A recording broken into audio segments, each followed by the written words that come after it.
আঘাত করলে এবার আর কাউকে ছাড় দেওয়া হবে না। যে আঘাত করতে আসবে ইসলামের উপর, যে আঘাত করতে আসবে মুসলমানদের উপর, এবার তার হাত ভেঙে গুড়িয়ে দেওয়া হবে।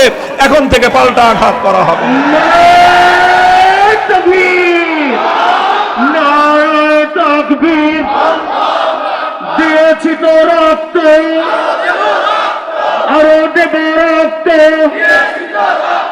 বাংলাদেশ খেলাফত মজলিস জিন্দাবাদ, জিন্দাবাদ। নারায়ে তাকবীর।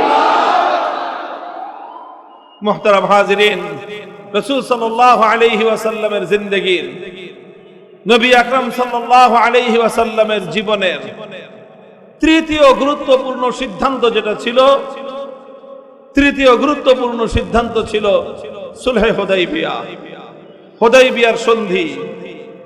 হুদাইবিয়ার সন্ধি, হিজরত, জিহাদ এবং 3 নম্বর সিদ্ধান্ত ছিল আল্লাহর নবীর হুদাইবিয়ার সন্ধি। হুদাইবিয়ার ইতিহাস আমরা জানি। নবী আকরাম সাল্লাল্লাহু আলাইহি ওয়াসাল্লাম পবিত্র মক্কা থেকে 1400 সাহাবায়ে কেরামের জামাত নিয়ে এসেছিলেন মক্কায়। উদ্দেশ্য ছিল উমরা করবেন, উদ্দেশ্য ছিল উমরা করবেন।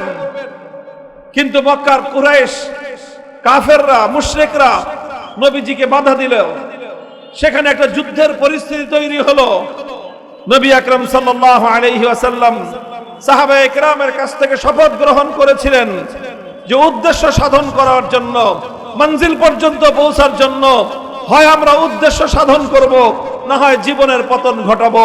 হয় আমরা আমাদের লক্ষ্য উদ্দেশ্য হাসিল করব, আর না হয় আমরা এখানে জীবন দিয়ে লড়াই করব, কিন্তু আমরা পিছপা হব না। এইরকম একটা কঠিন অবস্থার মুখোমুখি ছিলেন আল্লাহ রাসূল সাল্লাল্লাহু আলাইহি ওয়াসাল্লাম। কিন্তু সেখানে আমরা জানি, হুদাইবিয়ার ইতিহাস পর্যালোচনা করলে দেখা যায় নবী আকরাম সাল্লাল্লাহু আলাইহি ওয়াসাল্লাম হুদাইবিয়ার যুদ্ধের সময়, হুদাইবিয়ার এই ঘটনাকে তালেবে ইলম ভাইরা আছেন,